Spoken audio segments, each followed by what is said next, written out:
Тэгээд боловсролын сайд их хамгаалаа. Та одоо наад яамн дотор байгаа бүрэлдэхүүн болон бусад одоо мэргэжлийн холбоотойгоо хамтраад засгийн газар улсын их хурлаас хамтраад энэ цэцэрлэгүүдээр явж үзээрэй. Жагар худлаа ярьсан уу юу гэдгээр мэтгэлцэж үзээрэй.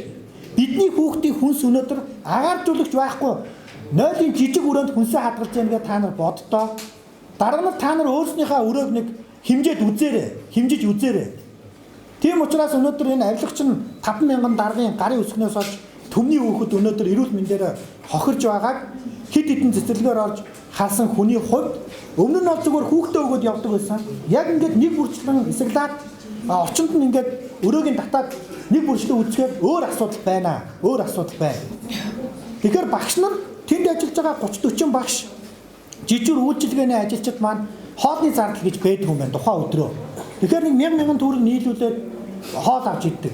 Тэгэхээр ерөөсөө зөвхөн 2470 төгрөгөн дээр тэр цэцэрлэг тогтож байгаа байхгүй нэг хүүхдийн зардал дээр. Өөр одоо бусад энэ дэмжлэгийн зардал байдгүй. Илүү зардал эрхлэгч нэгэх юм бол тэр хүн ажилгүй болно.